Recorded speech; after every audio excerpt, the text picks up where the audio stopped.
Welcome, Derek, again from sunny Florida. How many more days you down there?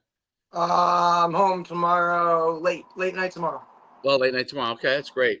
That's great. We have a phenomenal guest on today, a legend, literally a living legend in the football coaching space, and he was a head coach for many years at Harvard.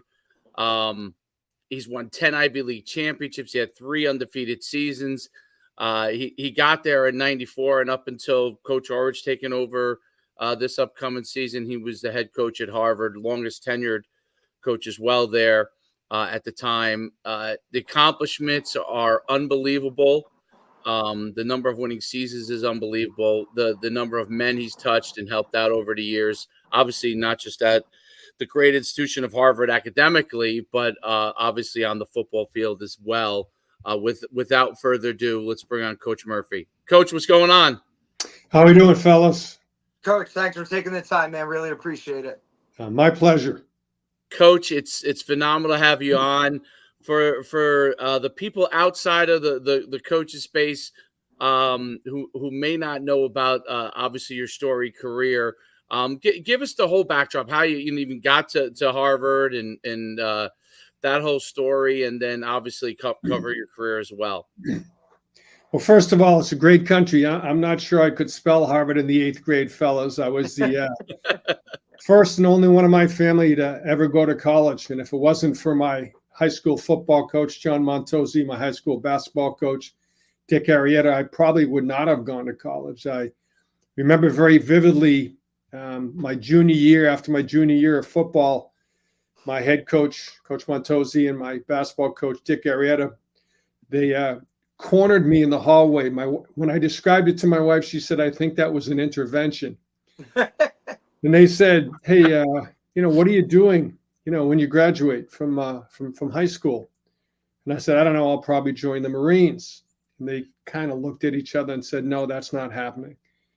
And, being, a 16-year-old kid who didn't know anything, I said, "The hell with that. I'm joining the Marines." And they said, "Shut up, son. You're going to college." They walked away, and the rest is history.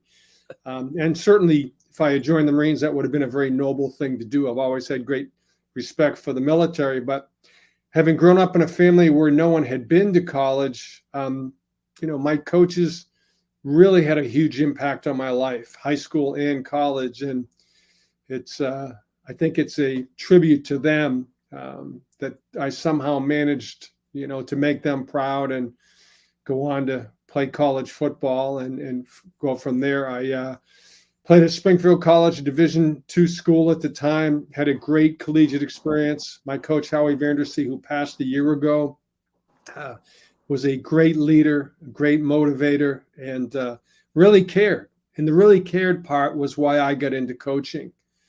And, it's interesting how things work. He made me become a student as well. He had been from a little Ivy, and he's one of those guys that say, "Hey, you're a lot smarter than you think you are." I ended up getting a master's degree while playing as a college kid. In the first year, you were allowed to do that because I had an extra year of eligibility because of an injury year, and helped me get my first job at Brown as a GA. I remember very vividly, I was so appreciative to, get a job like that out of high school. Not that it paid much. I made $600 for the year. I kid you not. And, this was, 1990. This wasn't 1890.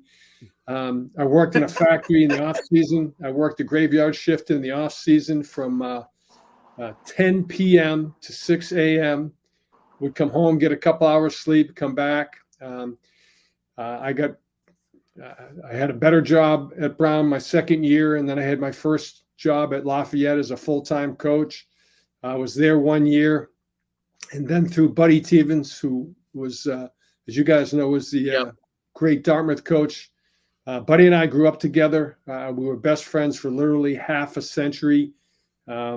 Our friendship started with a collision at home plate in an all-star, a Little League all-star game. By the way, I was safe, although he would never agree to that. But, I had a chance to go to Boston University with Rick Taylor, one of the Oh. really outstanding coaches of his time. Went on to become the AD at the University of Cincinnati and the AD at Northwestern. The AD at Cincinnati part was Buddy got the head coaching job as a very young guy at the University of Maine. He asked me to go with him as a coordinator. I did. And all through that time in college coaching in my 20s, I kept taking courses because they were free. You're at schools, you could take courses for free. And I ended up miraculously getting into 2 top 10 graduate business schools. I did not apply to Harvard Business School. I thought that would have been ridiculous. But at the time, I did get into the Kellogg School at Northwestern, which was number 2 in the country. And it's funny how things work in life, because when I was the coordinator at Maine, I had actually tendered my resignation because I was going to Northwestern to get my MBA at age 29. And it's funny how things work.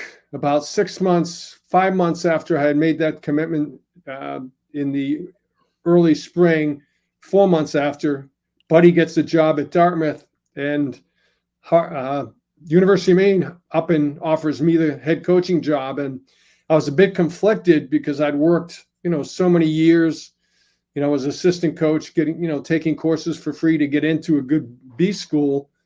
And I said, okay, I'll do this for a year. This is the conversation I was having with my then girlfriend, who became my wife Martha. And then I'll get this coaching thing out of my system, and I'll go to business school a year later. And the people at Northwestern were great. They said, well, you're not exactly a young, business school student, but okay, we'll hold this spot for you for a year, which I was eternally grateful for.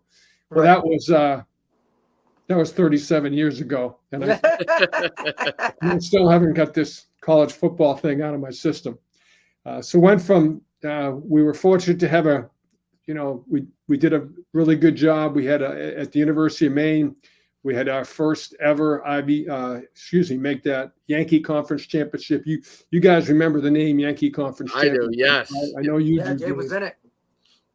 And had a chance to go to Cincinnati, and I realized very quickly, being at UC, why I had gotten the job. Nobody wanted it. It was a train wreck in those days. When I got there, a couple things happened. One, they were very down in their numbers because they had a lot of kids just quit. 2, they had about 3 months after I got the job, they were hit by the NCAA, and we lost 18 future scholarships because of things that had happened with the previous staff. About a month after that, Nippert Stadium was condemned. We had no place to play.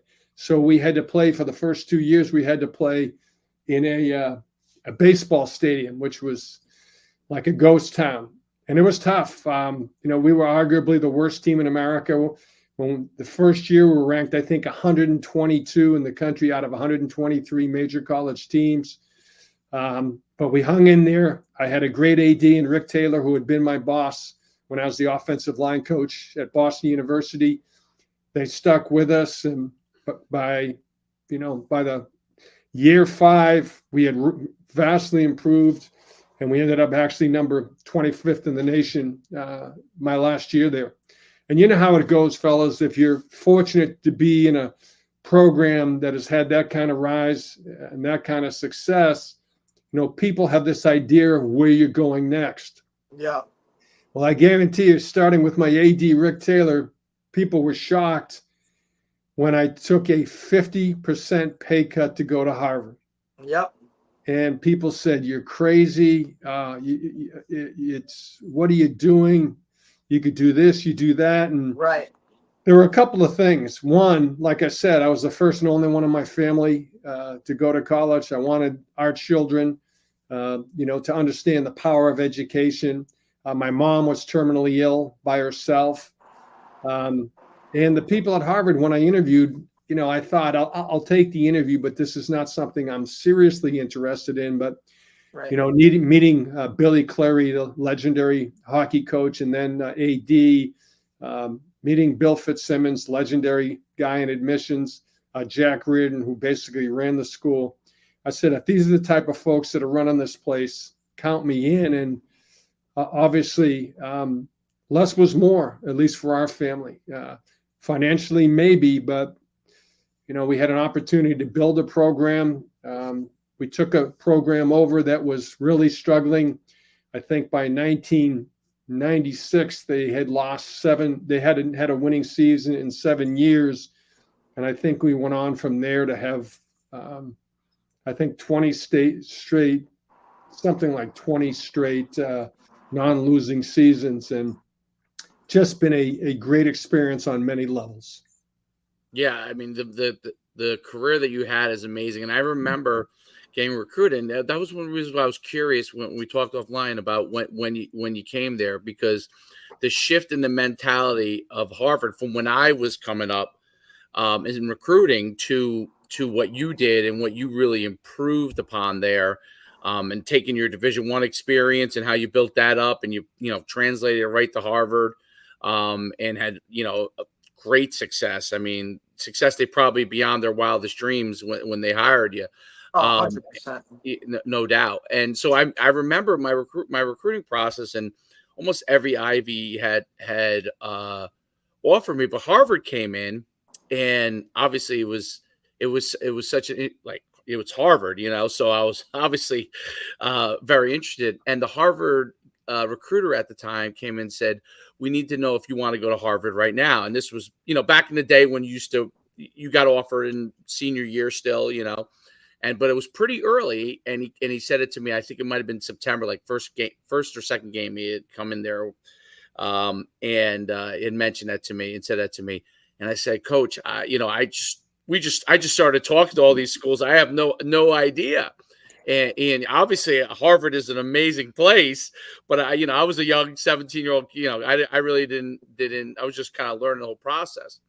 And he said, okay, thank you. He's like, and he left, and I never heard from Harvard again. And that was one of the reasons I was curious, because the way that you built it up, I knew that it could not have been your staff that was in there at the time. And it's so interesting to hear. And it's hard for me to remember way back then what the record was even of Harvard, but it makes a lot of sense. And when you go back in time and how the mindset and the shift of everything that you did at Harvard, just like you did at Cincinnati, changed everything there. And it's amazing what you did. I mean, not only did you obviously choose maybe arguably a much more sustainable lifestyle, obviously being able to be the head coach at Harvard, because you were there so long. But it's what you did accomplishment wise and all the players that you work with. And I've met some of your players over the years in different capacities in the football industry. The owner of Stack Sports was one of your running backs. So, I did business with him in the early years of our camps when we were running showcases and camps, and he was a brilliant guy. I mean, tough guy too. Tough guy, brilliant guy. And it's just a tribute to what you've done over those years. My first question really is, it had to be very difficult to get the blueprint at Cincinnati, right? To really kind of build that up. And did you, how did you as a young coach really establish that blueprint? And did you use some of those things from that blueprint at Harvard? Yeah, I don't think there's any question. Even at Cincinnati, it started with, you've got to recruit a village, assistant coaches, first and foremost. You got to recruit a great staff. We had a great staff, many of which who ended up in the NFL. I've had two of my former coaches become head coaches in the NFL. John Harbaugh still doing an amazing job, Yep. With that team. But we're the ultimate human resources industry. And if you recruit great assistant coaches, guys that are really going to roll up their sleeves, go to work every day, guys that are going to be able to connect with student athletes, guys that are going to be good recruiters in the best possible context. And that's where we've had success everywhere, whether it was at Maine, whether it's Cincinnati or Harvard. I think it was pretty much the same blueprint. It's all about the people. Yeah. And it's hard to quantify those things. But we wanted high character kids, high character coaches. Didn't care whether you're black, white, rich, poor, Catholic, or Baptist. Those are things that distinguish us, but we're one team, one family, and developing that culture. And pretty much, even though obviously Harvard is a lot harder to get into per se than the University of Cincinnati or the University of Maine, right? That's what we did. It was all about people, and those people eventually make you look good. Those people eventually transcend whatever people might think their physical limitations are. And I remember my first recruiting class. I recruited a kid out of Minnesota named Matt Burke for Harvard. Matt was not highly recruited. Ended up being an all NFL football player. Ryan Fitzpatrick, was not heavily recruited. Remember being in his house in Arizona and walking out of there saying, this kid's the real deal. I'm not sure how I know that, but that's the kind of instinct I felt I had in terms of character. And all of those guys sort of transcended what people thought their physical limitations were. Kyle Juszczyk from a small little school in rural Ohio, who's been, another, multi-year All-Pro. First when Harbs recruited him to go play for him, and then when he signed an excellent contract, obviously with the 49ers, those kids, everybody knows they can really play, even though they were not highly recruited. But they're such great people that they maximize those opportunities to play at the highest level. Well, I think that's one of the big things that you changed too. You made Harvard not just a destination, obviously for great athletes who are fantastic students, but players who had higher aspirations, and they figured out that they could take those higher aspirations from Harvard, which was a really, really huge thing. And I think that changed. Some of the things you did that really changed the way that NFL teams looked at the Ivy League.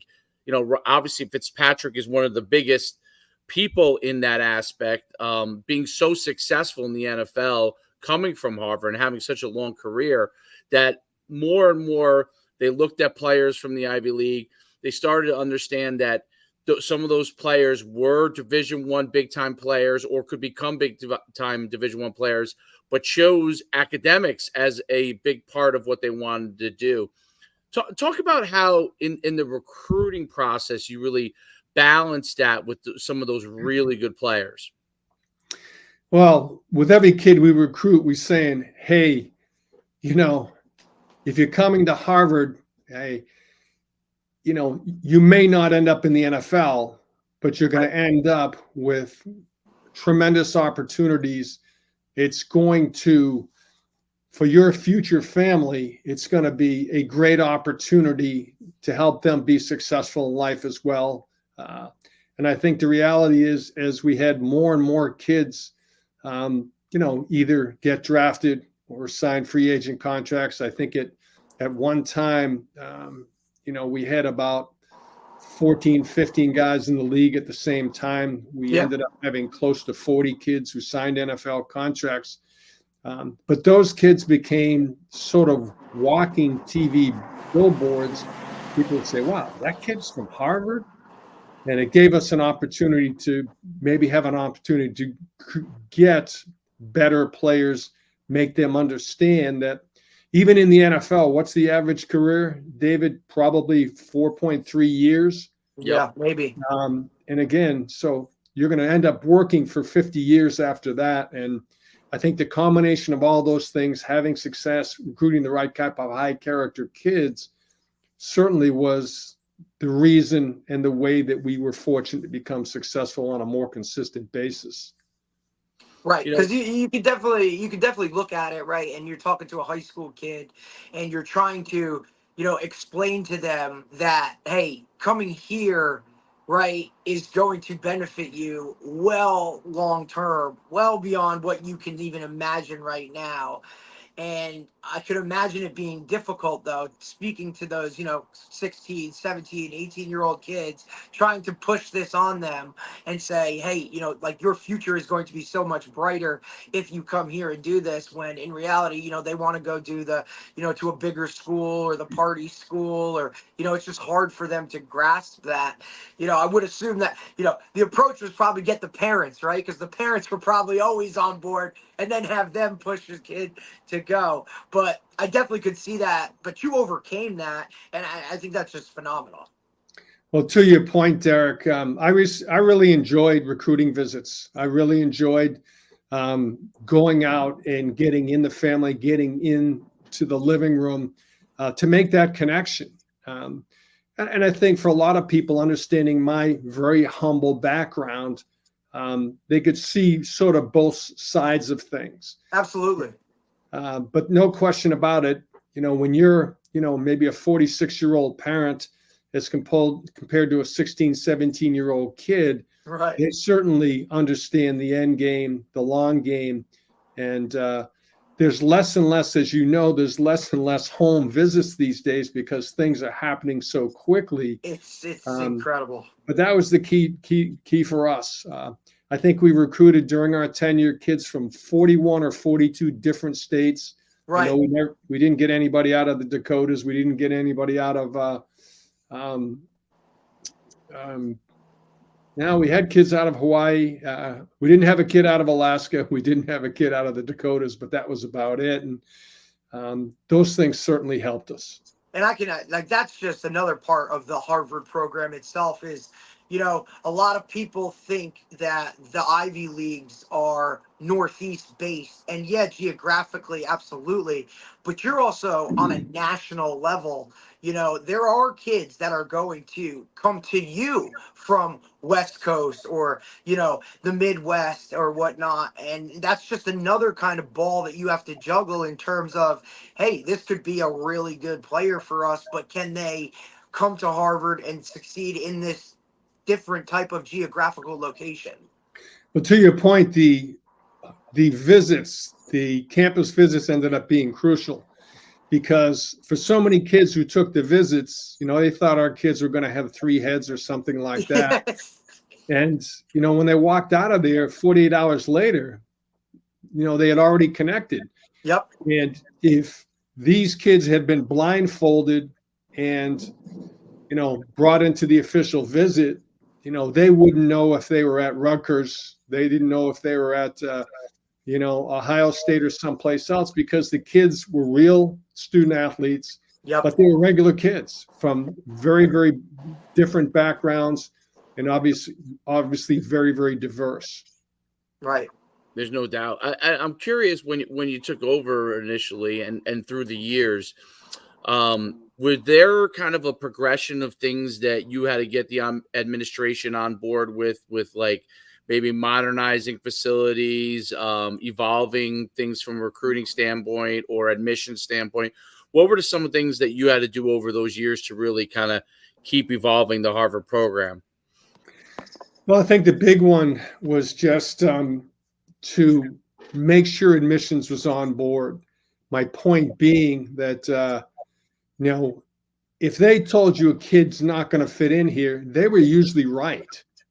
And Bill Fitzsimmons, which is an amazing guy. I think he's still probably the oldest and longest tenured, guy in terms of admissions. He had been an athlete. He had been a hockey player, and he had been a working class kid, and so he understood the context of what we were talking about. And it was like anything else. Okay, he took some chances early on some kids that they may not have taken previously, and those kids did it incredibly well, which obviously gave you an opportunity to get a lot more credibility and for the admissions people to work with you and trust you. And at the end of the day, the reality statistically was Harvard graduates 99% of its kids on time. Well, we graduated 99% of our football players on time. So from that standpoint, we had a great relationship because we trusted each other. I think the second thing is what really helped us in recruiting is you don't have to beat kids over the head that Harvard's a good school. But I would always say to a kid, Derek, as an example, I say, hey, Derek, who's got the largest Division I athletic program on planet Earth? And inevitably, they would say one of three schools. They would say Ohio State, Michigan, or Alabama. And I would say, no, it's Harvard. And they'd get a laugh out of that. And I say, no, it really is Harvard. They go, Coach, what are you talking about? I said, we've got over 40 Division I athletic programs. It's almost twice as many as any school in the Big Ten or the SEC. So do the math. We have more recruited Division I athletes on our campus than any place on planet Earth. And we use that obviously to our advantage, but admissions really appreciated those kids. They were not recruiting those kids because they were athletes. They were recruiting those kids because they were high character kids who managed to be successful on many levels. Right, and I think that was a win for you, right? Taking that risk, and now you're able to kind of move ahead and say, "Look, we took a risk here. It worked out. We can now let's go do it again." Well, I think that's also really a great thing with the number of student athletes on campus, which I didn't know. I didn't know that fact, but that they felt comfortable, right? So this was a place that was friendly to athletes. There are going to be other people like them that are playing other sports that they can know. And I think that's a really, really great recruiting tool that you identified because, athletes that is always a comfort level that they have. Oh, there's the soccer team or the basketball team or the track and field, whatever it is, sports wise, those are athletes. And the fact that there's so many athletes on campus, right? It's not just Mark Zuckerberg, who's an absolute genius, right, on campus. It's also athletes like themselves who are exceptionally smart and want really good athletes and want to get a Harvard education. So it's really amazing tool. I'm curious as to like how you've seen recruiting evolve, because you especially at Harvard, not just when you were at Maine and Cincinnati and going back to when you were playing at Springfield, but really those years at Harvard, because it has changed so much recruiting. It's mind-boggling. Just when you think it can't change more, it just continues to change. Talk about the things that you've seen and maybe the good, the bad, and the ugly of it in recruiting. Well, Dave, to your point, I mean, when you're at any school for 30 years, you transition, okay? Like anything else in life, in football as in life, the only constant is change. And I think like anything else, you have to adapt, whether you're in a Fortune 500 company or whether you're at Ohio State or whether you're at Harvard in the Ivy League, you've got to continue to adapt.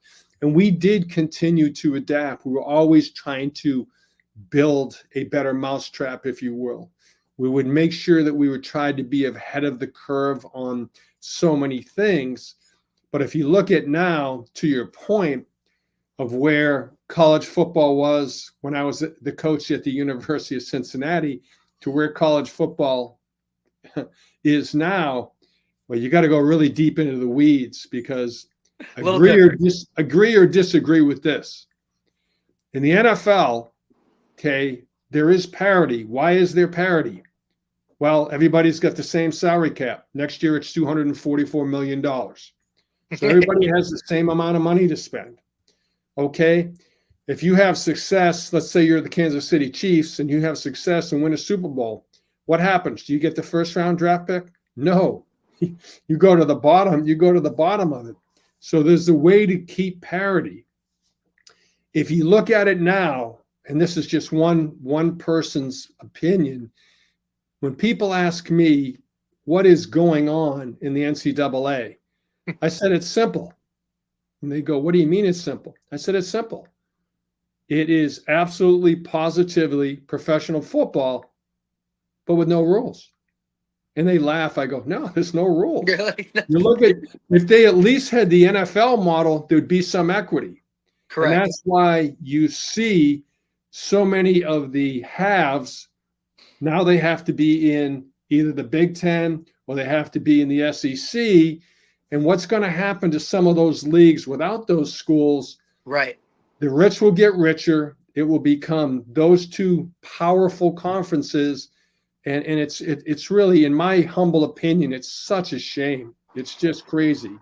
Especially Completely off the coming from rails. and especially, not to cut you off, Coach, but especially coming from a place like the Ivy League, where geographically you're all in the same kind of, like, those.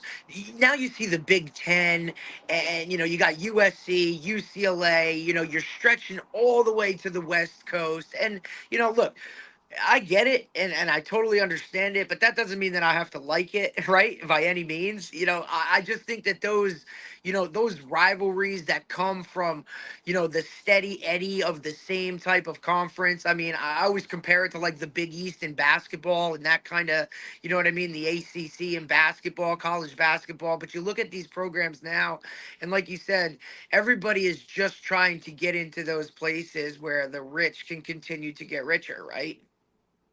No question about it. And if you look at the NCAA, they probably couldn't have a better commissioner than, former Massachusetts governor and, by the way, Harvard athlete Charlie Baker. Tremendous human being, extremely bright guy. Everybody respects the heck out of him. But the reality is that the NCAA needs the SEC and the Big Ten more than the Big Ten and the SEC need the NCAA. 100%. That is definitely the tail wagging the dog. And Yep. Just crazy. I mean, if they just went to more of an NFL model, Exactly. then people like, let's say, USC would not have to migrate essentially to the Midwest and the East Coast. Literally. Yeah, and you look at UCLA, USC rivalry, and those rivalries are going to really sort of disintegrate. Yep. And just everything about the Rose Bowl in general is kind of gonna, like, you know what I mean? Because that, Pac-12, Pac-10 against the Big Ten, like, that's, now you're gonna see that regular season. And I just, like, Texas is now, part of the SEC, and it's just, like, it's like we said, it's just the rich are gonna continue to get richer, and as long as conferences like that, they want those schools to come in because it adds to their revenue, right? And then the Power Five is now the Big Four, and it's all over the place. Something has to be done. I think it will be done. I just don't know how long it's going to take to get it done. Well, to your point, let's say you have an opportunity in terms of being the Wild Wild West, Eric. Let's talk about if you're a mid-range school in the Big Ten or in the SEC, and you happen to, by great coaching, by doing a great job recruiting, developing players, you happen to have a terrific year and you go, I don't know, 9-2. What does that do for you? Right. All it means is someone's going to steal steal your players. And now, instead of after you've put all the work in, you got it. And instead of having to recruit, let's say 16 players, now you have to recruit 36 players, and it's out of control. I don't think it's sustainable for the national institutions of the game. And what are we teaching our kids? When it gets tough, I can just go wherever I want, right? You got it. And there's going to be someone there that wants me to do that. Correct? And you see it in the video games they play, right? So now the NCAA game, right, Derek? And we were talking about the other day. The other day, it basically, like, you do well, like the players these kids create, they get offered the transfer, and then they transfer again. So the video game, is basically promoting it within, because it's just mirroring what's going on, right? So, because that's all those games do. They mirror what's going on. So it's really, really interesting. But all the players playing, the young kids, that's what they do. They're playing it in their locker room, and they think that that's a normal thing. They start to think that that's a normal thing, and I think as far as, like, geographically, I almost feel like in the long run, they're basically going to take all those big four or whatever whatever it ends up being, and then eventually create them as one gigantic super conference and then just separate them back out again by region, because it isn't. I think you're right. It's not.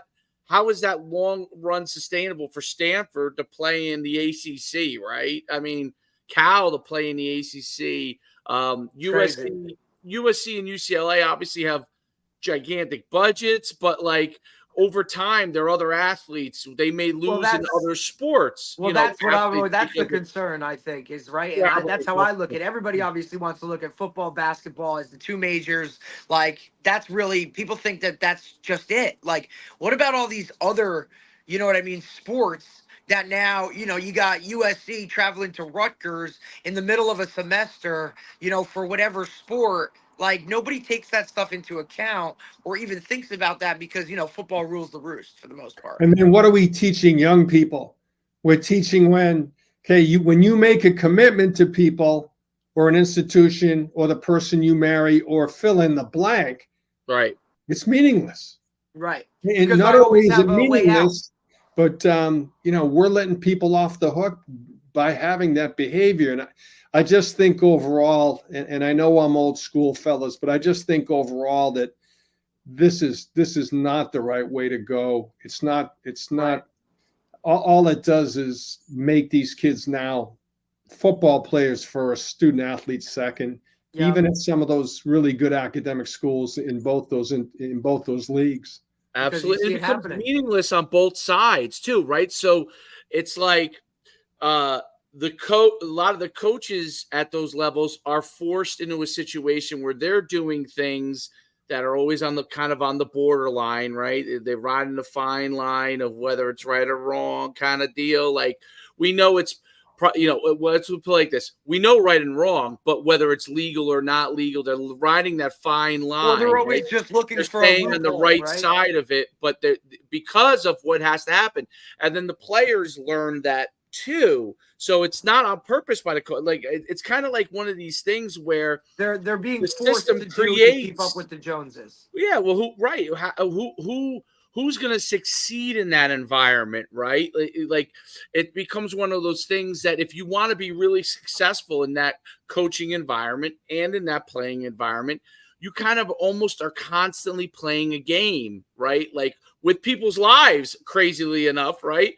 You're playing a game with you and your life, their life, everybody associated with the programs. And I think, you know, obviously it's formed.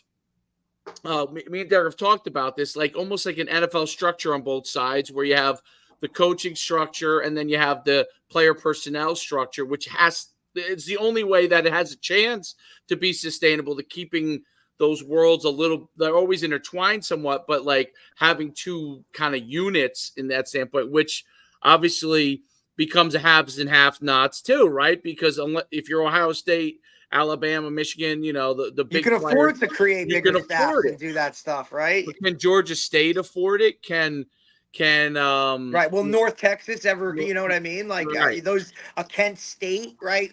I mean, even a Vanderbilt, where, you know, you got your high academic standards, but like SEC, like, it's like, I look at it, I mean, it's just like South Carolina, like, you know, schools of those natures that are kind of right there in that middle area where, you know, one or two players staying another year could change the game, could change the entire outlook of the program. And now these guys are just, you know, hey, I'm going to go here. Hey, I can get a better NIL deal here. And it's like you said, Coach, what are we really teaching the youth of everything is that, hey, you're just going to run for money, or you're just going to, when things get hard, just go and do whatever. And I try and tell parents this, like, you know, all the time. You know, the decision used to be, hey, I'm going to make the next, you know, the decision based, you know, 4 years for the next 40 years. And now guys are thinking, oh, I'll go here for a year and then I'll go here. And then, like, that's already in their mind and planned out before they even get to college, which to me is just shows exactly what the world we're living in now. And that, to me, like, something has to change. Who would have thought that we would say now for college football at the highest level, if we could just become more like the NFL model? Right. Crazy. and that's crazy. And that's what has to happen for them to have any stability, which is crazy. And right, like Stability that's the bare and minimum. That's equity. just the start of it, right, right? and Like equity, just that's like right. like That's like right. I mean, because and obviously the timeline, right? You got a transfer portal opening up while guys are trying to compete in bowl games. I mean, how do you just Dave and I have talked It's about it helped the a Ivy bunch. League. So here's the It's thing that insane. I think it's really helped the Ivy League get better players over, as you keep going into it farther and farther, because that's not the model of the Ivy League. Um, you if you're going to the Ivy League, your objective is to get a degree from there, not to like transfer out. And the only players that ever transfer out are going to be, those grad transfer players.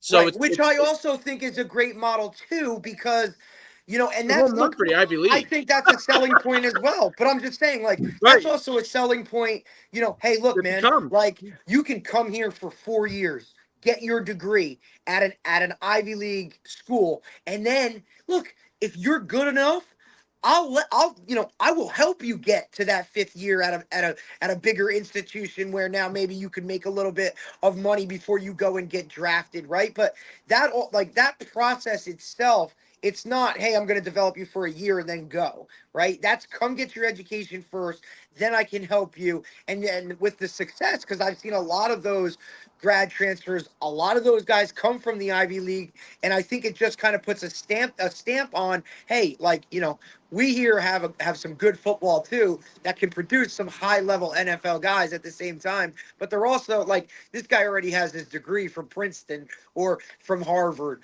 or from Yale or one of these institutions that nobody around the country is going to touch that no matter what. Well, to your point, I have been completely on board with that, to the point where we've had kids that have been starters in the Big Ten, the SEC, the Pac-10, the ACC. In every major conference over the Right. last 5 years, we have had starters there. They Yeah. have gotten a free master's degree, let's say an MBA. They played another year. They've had a great experience, and that actually has been a boon for the I Ivy love that. League, and certainly for Harvard, boy. And next year we'll have a kid who's going to start for Florida State, start for Louisville, and start for UVA as just a couple of examples. Jake Right. Rizzi, Thor Griffith, and Tyler Neville. Three great kids are going on to get a Right. graduate degree, and even when a kid might have had an extra year, maybe because of an injury or COVID, they'd ask me, Coach, what should I do? I said, you Right. got to take this opportunity. Absolutely. And I think that's what I say real coach does, but a coach that cares about his players, like unconditionally, will have those hard conversations. The honesty, I think that's really where coaching, you can separate yourself as a coach, is I think the ability to have those hard conversations with players and sometimes have to tell them things that they don't want to hear. I think that's just what separates, a good coach from a great coach. Yeah, and I think that the grad transfer thing was the original free transfer was the grad transfer, right? Right. So I was always thought, hey, this is great. Guy's there for 4 years. He gets redshirted at Division I school, or he goes to Harvard and he sits a year and he graduates in 4 and he has an extra year of eligibility, right? Or he goes to any one of these schools and he has an extra year of eligibility because of him graduating school in 4 years, right? Or 3 years, whatever it is, right? I always thought that was phenomenal. That to me was transfer that has a huge advantage for the player for life, because now he is getting a grad degree. And you know what? If he is going to maybe a better quote unquote football school, he gets to enhance his skills. He gets to get a grad degree. And that's what that grad transfer, the beauty of it, right? And then the old transfer rule was basically you moved down a level if you wanted to play right away, or you had to sit out a year, which made you think about whether you wanted to leave. And I think just the fact that a player has to, and I'm not saying that's how it has to be, but a modern version of that would be better. But just having the players have the time to think about, okay, can I develop here? not just jump in the portal and leave and test the waters constantly, but just to have them think about it. And then, I always think about this all the time. Every freshman that goes to college, right? Almost every freshman, unless he's so mature, is homesick when he goes to college. Everybody. They may be down on the depth chart, right? Or they were a prize prospect, let's say at the highest level, and maybe they're 2 or 3 on the depth chart, right? A 4 or 5 star quote unquote kid is not starting right away, but he's 2 or 3. Well, nowadays, those players immediately think, I got to get out of here. I don't like to hear that much. Yeah, I don't like the school that much. I don't know that many people. This guy lied to me. Right? And that thought process is so toxic to me, that thought process. Yeah, there's a word for that, David. They have, through no fault of their own, they're now mercenaries. Yep. You're a hired hand.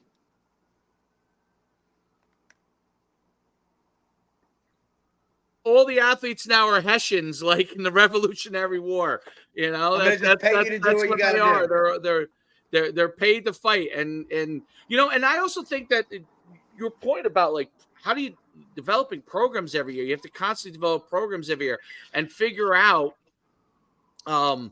After years of coaching high school football, I'm coaching youth kids, right? And it's hard with youth parents if their kid isn't playing that much, right? Or he's not there yet skill wise, and having just those conversations.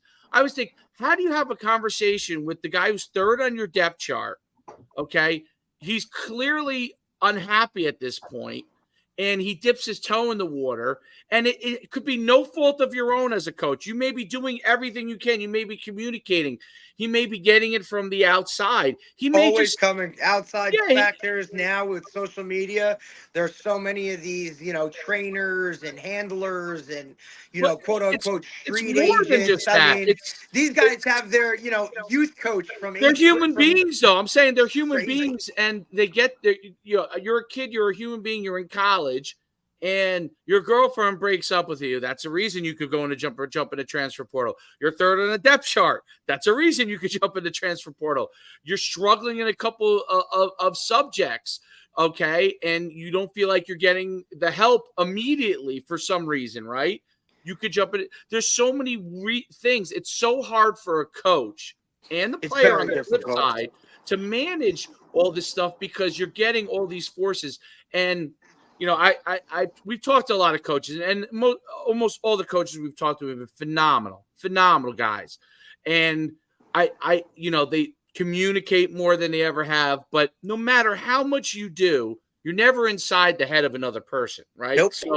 So when there's no parameters per se, or limited parameters, it's very hard when somebody, a young man, 19, 20, I like to call him a kid still, but, I guess you can't call him a kid. To me, that when I see a 19, 20-year-old, to me, it's a young adult, right? Still on the borderline of being a kid. And that mindset of, oh, it's not working. Because I was there as a player. I remember my freshman year. I remember it. I remember thinking, why am I not playing right now? I think I'm better than this guy. I got hurt. Coach doesn't want to talk to me anymore, right? It's not they didn't want to talk to me. It's just he had a lot of other things to worry about, right? And you start to think about these things as a player. And if I had a transfer portal I'm just being honest with how I was back then at 18 years old. If I had a transfer portal, another school said to me, hey, you can come here and play right away and blah, blah, blah, blah. There's a chance I would have definitely looked at it. And you know what? My career ended up being great. I learned a ton of things from having to stick it out, right? And having to stick it out, going through a coaching change, which was tough, okay? Being loved to not being loved, to having to be loved again, figuring out what the coach needed from me to be a player that was on the field. And those are real life skills that which happen in life. Now, what are you going to do? The first second your wife gets mad at you, you're going to up and leave, and believe me, it's going to be a lot worse with your wife when she's upset with you than it is when your coach is upset with you. Well, to your point, fellas, and we're all saying the same thing. we're supposed to learn life lessons through playing college football. Now the lessons are, hey, when the going gets rough, just get a divorce. I heard baseball, and I didn't know this because I watched the College World Series, and I heard baseball, as much of an issue it is in football and basketball. Baseball, it's a monumental issue, and I've watched a bunch of things on it because those guys are not on full scholarship either. Nope. So they're getting 25% plus a lot, and we're talking at the So biggest. now when they see those right? NIL deals, they're like running. Well, that's exactly what's happening. So because some of them, so if I'm getting a 50% scholarship at, I don't know, let's say Tennessee, and I have a great year, and Tennessee doesn't come up with an NIL deal for me that covers the rest of my education, and let's say, I don't know, LSU does, they go over there. So they're still only paying, they still have a 50% scholarship, but the NIL is covering. So these things are going on in baseball that are like, because you could have a quote unquote walk on, but give him an NIL deal for the full amount. Which is the issue right now, and Right. that's why I think you're seeing, it just came out a couple days ago, and I'm sure you saw, Coach, that they're going to increase the scholarship limit. For football, it's going 85 to 105. I mean, I think they've already done that because they're paying guys. Coach, you took the win. That's already what I'm talking about. The PWO world is now non-existent. Like, hey, man, we're going to label you a PWO, but this NIL is going to take care of your everything you need, plus get you a new $100,000 car or whatever. Because you go to some of these facilities now and you look in the parking lot at what these kids are driving. I'm like, I guarantee they were driving better car than I was at Harvard. And look, I'm not faulting the kids or saying, talking negatively, because go get it, man. If you have the opportunity, I mean, that's your gig. But just keep the core values of you are a part of the small percentage that gets to play this game at this high level. You know what I mean? At least, I understand that you got to take care of you and whatnot, but also, this is the ultimate team game, and you're not doing anything as a quarterback without those 5 guys in front of you, and I'm sure as hell they don't have the NIL deal you do. You know what I mean? So I just hope that these guys are understanding that whole part of the process. Well, and the genie in the bottle thing is tough. That's the hardest thing about all of this is once the genie's been let out of the bottle, okay, and all these things I'm not going to say it's impossible to put it back in, but it's pretty close to impossible because all you're going to be able to do is you're going to have to figure out some level of parameters. 100%. You're going to have to now rein this whole thing in. It's like cattle. It's like the cattle. You got a group over here. Everything is scattered out among the whatever. Well, now somebody's got to come in as one of the ranchers and kind of like, hey, we got to get this thing. At least everybody's got to get in the same field with fencing so that we can at least go there, right? Now, I'm going to tag you different. Some may be bigger, some maybe not. But now we have to differentiate and kind of understand, where we're going from here. So like we said, the rich just aren't going to continue to get richer. You know what I mean? I mean, you're looking at Oregon where they've already said hey, you have unlimited NIL, whatever you need, this is happening. I mean, how can you be Rutgers and compete with that, right? Or any of those parameters.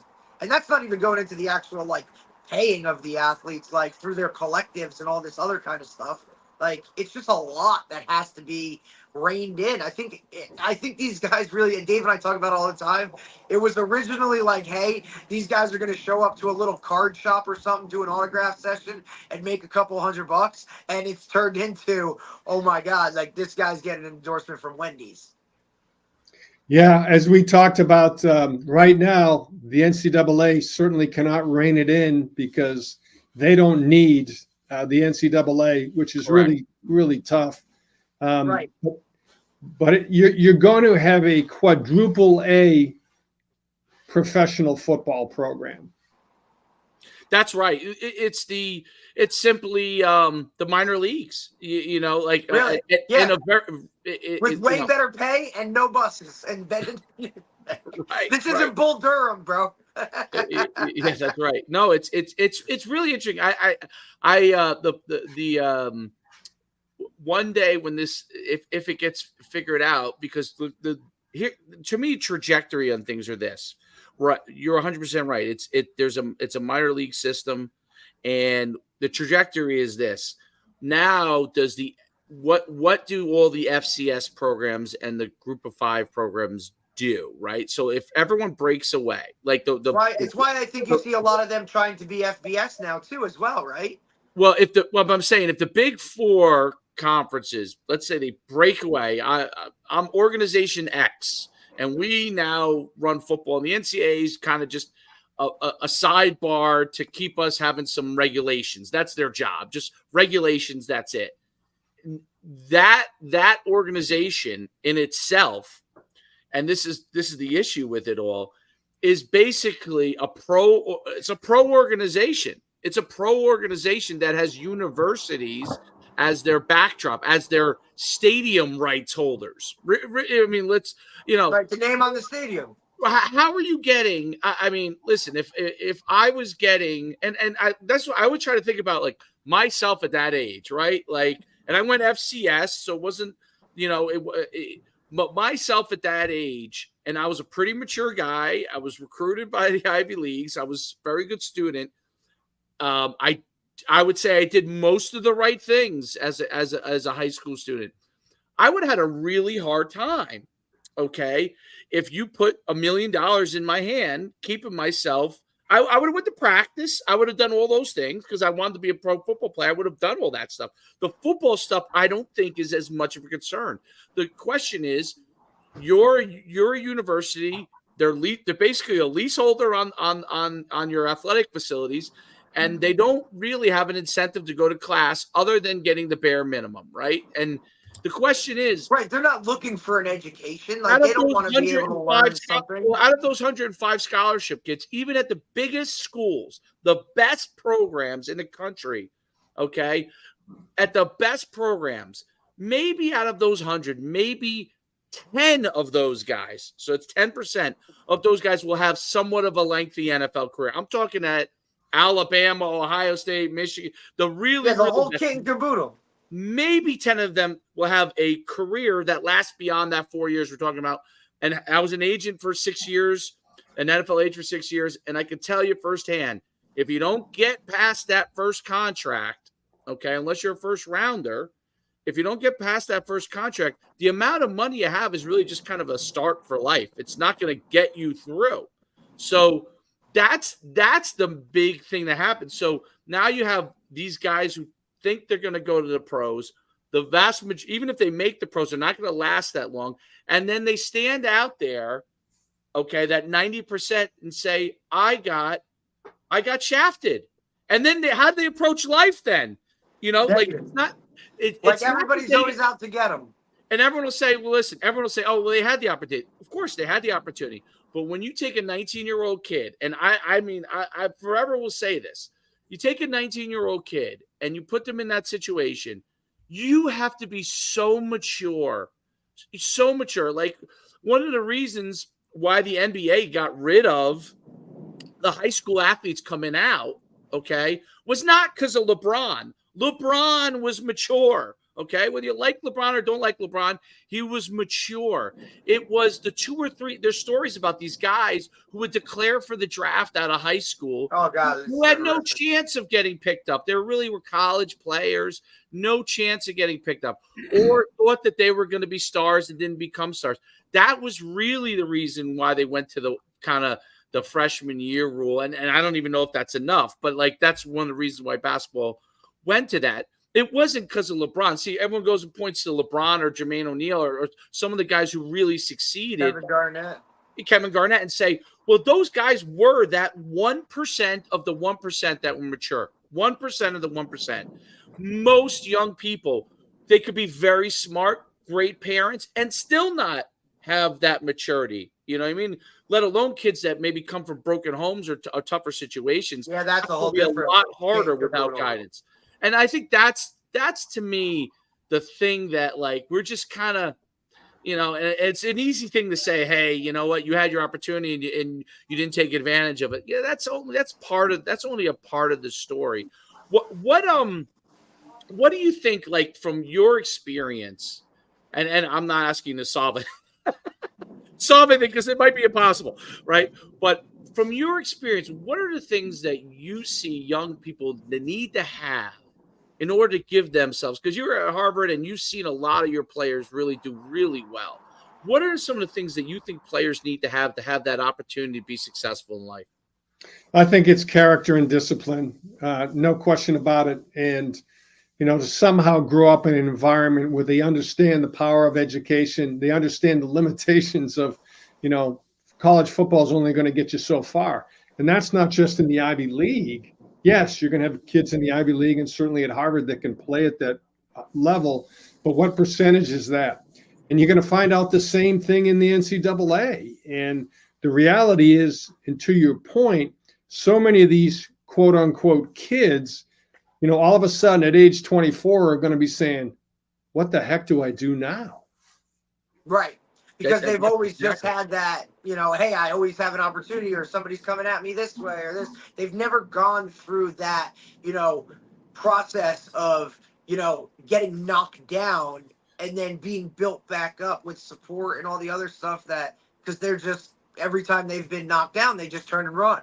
And, like you said, I think it comes back a little bit on the parents in too as well. Like, you got to instill a little bit of something where you can't always, separate it, right? Separate it. Don't constantly be all about this and sports and all this other kind of stuff. Like, the car ride home after a game shouldn't be about why you missed a tackle or it was a bad throw, or, it should be about like, hey, let's go get something to eat, or let's have a different, I just think carry that yourself the right way. Right. Like when I criticize my son, it's for carrying himself the wrong way. Like, with young kids, the thing I noticed biggest thing from going from high school to working with youth kids and having worked with the NFL guys and as an agent and to going with youth kids is that youth kids are learning how to conduct themselves, right? They let their emotions get the best of them. Okay, now we saw what happened. How do you get that emotion in the right way? How do you get into a positive direction? How do you get control of yours? Because I have to do it with my own son. How do you get control of yourself so you can think clearly on the field, right? And how does that help you going forward? Well, you know what? When you get upset in school, when the teacher tells you to sit back down, or you're talking too much, do you get control of yourself or do you talk back, right? Like, these are like small things that can be addressed right away, and those are things that really I think help them in the long run, that I think we're starting to miss. Like, it's like, okay, you're on a team. All right, well, when there's 30 kids on the team or 40 kids on the team, not everybody gets to touch the football or basketball, or whatever it is, right? How do you adapt? How do you contribute when you're not touching the ball? How do you contribute when you're not the star, but you're one of the guys, right? How do you learn to handle? And I think those are things, that skill sets where people could just jump from thing to thing to thing. You never learn, like, how do you handle that? Because at some point, you're not always going to be the guy. I'll give you one stat. I'm curious your thoughts on this. But, well, Dave, to your point, I think, and I agree, we always modeled football as an opportunity to really learn about life. Okay, great life lessons you learn in college football. There's going to be a lot less of those great life lessons with the new and current model. That's a great point. And then that's what we've always preached, right? And then you say to yourself as a coach, you're like, wait a minute, this is what I've always believed my whole life, and now that's changed. And so it's a weird place to be too. So not just a negative thing, but it's a strange place to be, because you've thought of football in a certain way always, and that's changed a little bit. Not that you conduct yourself the right way, but the outside environment. One of the things I thought when Derek was talking about, like, the money these guys can make, I saw a stat. They had a thing about, like, these influencers, and they did a study on the top, I think it was like the top 100 influencers in 2000. I want to say maybe it was 14 or 15, something like that. Who were those guys on like YouTube or TikTok, any of those things that were, the top people, the most influenced people making the most money. Out of those 100, only 5 of them were still around making Yeah. money. But it's So like the world that's we live in. people were making short-term money, right? And it's But in just the like an long run, NIL they had to deal. do something else. Even those people. So that's kind of what you see with like the NIL is kind of like you're kind of like a influencer in a way. And if you don't take care of the other things, only 5 out of those 100, that's shocking to me. Yeah, Derek, I'm sorry. I cut you off. No, you're good. I just think it's very comparable to what these guys are like. And especially when we're talking, got like this all originated. Scholarships were to get your academics paid for and be able to play your sport at the same time. Student athlete, like, yeah, I might be old school, right? And we're only talking, college for me was, my last game was 2007, right? But I just always felt a certain type of way with that title as a student athlete, right? Like I walked into class and professors, hey, nice game this weekend, bro. Like I that was just such an appeal for professors and people to know that you were part of something that was promoting positivity for this university. And to me, that was just like I really don't know how I would have even approached this world. Look, I was a mediocre player, but I played FCS. I was at Sacred Heart. I had family stuff that made me transfer down to a Division III school in Montclair State, and I played for one of the greatest coaches in the history of the game. So that was, an entire process. And Coach G, Coach Gene Cola, always preached like, guys, every one of you has your own situations going on, and I'm going to coach each one of those situations. But at the end of the day, you're still a team. You're still a student athlete. Your education is always going to come first. And that was just a thing. Like being a student athlete, having that title was something that I don't know if these guys respect that as much. Well, to your point, Derek, I think you just made a strong case for at the highest level of college football now, student athlete is an oxymoron at best. Yeah, and it's interesting because having been to the Harvard Yale game and having at Harvard and having been to the game and seeing what that is like and the atmosphere of what you would call a college football. First of all, it was obviously packed to the gills, and so anyone who's ever been there, like who doesn't understand Ivy League football, like that Harvard Yale game, I mean, it was unbelievable. I went with one of the guys I played ball with in college, and he lives in the Boston area, and we went to that game, and we had such a great time. The people were great, and the atmosphere was great, and the positivity was great, and you got to feel what Harvard is like the school, the atmosphere, walking through the campus, going to the other side to go to the stadium, right? And really that whole atmosphere is such an amazing thing. What and I'm curious, what about Harvard and the atmosphere of the Ivy League makes it so special and different than other experiences? I mean, that maybe you had or that your players say they've had in school and sports. When we recruited kids, fellas, we would say, here's what we believe this opportunity can be for you. You can have an opportunity to play a high level of football. It's Division I football. No, it's not the SEC. It's not the Big Ten, but it's Division I football. Okay, if you're good enough, you work hard enough, you work smart enough, you can also have an opportunity, even though statistically speaking, it's not a great percentage, you can go to the NFL. We've had, like we talked about, we've had kids become all pros. But the reason you're coming here is it's going to give you an opportunity to get the best possible education, to have a great collegiate experience on and off the field, and go out into the world and do what you're going to do. And and that's why I'm such hugely bullish on the Ivy League and certainly on Harvard football. It is a phenomenal 100%. opportunity, and but again, it's not pro football.